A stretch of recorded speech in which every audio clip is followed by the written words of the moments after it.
नमस्कार दोस्तों, मैं हूं अर्पित और एक बार फिर से आपका स्वागत है। उत्तर प्रदेश में 10 विधानसभा सीटों पर उपचुनाव होने हैं।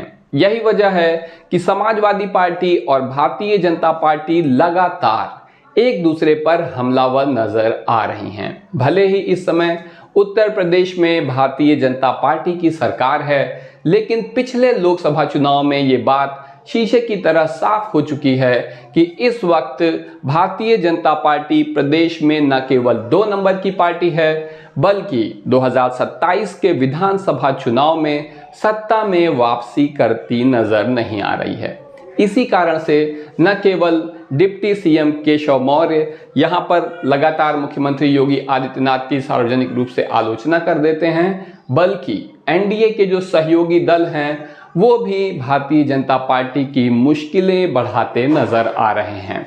आज हम बात करेंगे भाजपा के उन सहयोगियों की जो तकनीकी रूप से तो एनडीए में शामिल नहीं हैं, लेकिन पिछले काफ़ी समय से भाजपा के सहयोगी की भूमिका निभाते आ रहे हैं। इसमें पहला नाम है जनसत्ता दल के रघुराज प्रताप सिंह उर्फ राजा भैया का। राजा भैया का प्रभाव क्षेत्र पूर्वांचल है। आप जानते हैं कि मुख्यमंत्री योगी आदित्यनाथ ने भी पिछले चुनाव में 2024 के लोकसभा चुनाव नहीं बल्कि उसके पहले विधानसभा चुनाव में यहां पर पूर्वांचल में जबरदस्त प्रदर्शन किया था।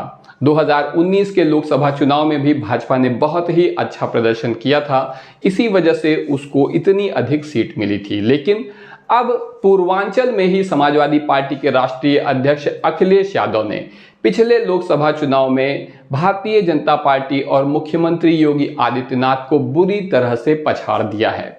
पूर्वांचल में राजा भैया का प्रभाव क्षेत्र है, खासतौर से प्रतापगढ़ और कौशाम्बी की सीट पर उनका काफ़ी ज़्यादा प्रभाव माना जाता है। लेकिन पिछले काफ़ी समय से भाजपा के सहयोगी रहे रघुराज प्रताप सिंह लोकसभा चुनाव में पलट जाते हैं और उन्होंने सहयोग किया था समाजवादी पार्टी का। दोनों ही सीटें समाजवादी पार्टी ने बड़े अंतर से जीत ली।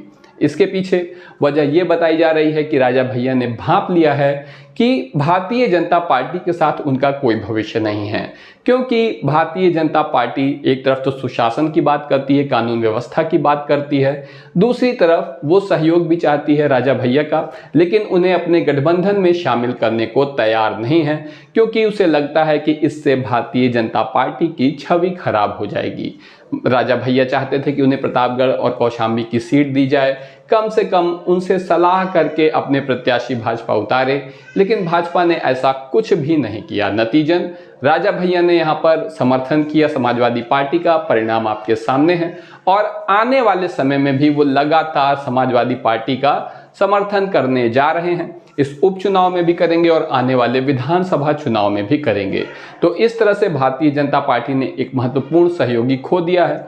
वहीं दूसरी तरफ राजा भैया से कहीं बड़ी समस्या यहां पर बनी हुई है पल्लवी पटेल। पल्लवी पटेल ने बहुत अच्छा गेम खेला था।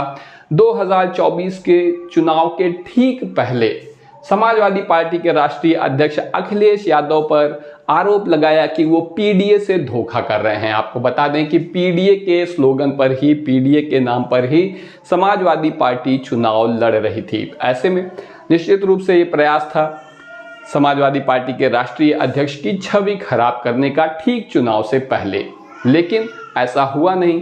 खुद पल्लवी पटेल को काफ़ी बड़ा नुकसान हुआ है, लेकिन अब पल्लवी पटेल भारतीय जनता पार्टी के साथ बीच बीच में प्रयास करती हैं गठबंधन करने का, जिसका सीधा प्रभाव पड़ता है अनुप्रिया पटेल पर। आप देख रहे हैं अनुप्रिया पटेल, जिनके पति खुद योगी कैबिनेट में मंत्री हैं, वो सार्वजनिक रूप से मुख्यमंत्री की आलोचना कर देती हैं, चाहे सरकारी भर्तियों में नौकरी में आरक्षण का मामला हो या और भी बहुत सारे मामले हों, जिसकी वजह से निश्चित रूप से योगी के खिलाफ हवा बन रही है प्रदेश में और इनका माहौल खराब हो रहा है। ऐसा लगने लगा है कि अब इनका जाने का समय आ रहा है।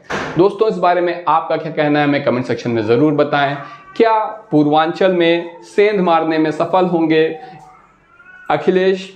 यहाँ पर योगी आदित्यनाथ की लोकप्रियता को समाप्त करेंगे जैसा उन्होंने 2024 के लोकसभा चुनाव में किया था? क्या विधानसभा चुनाव में भी करने में सफल होंगे? कमेंट सेक्शन में मुझे ज़रूर बताएं। अभी के लिए बस इतना ही। धन्यवाद।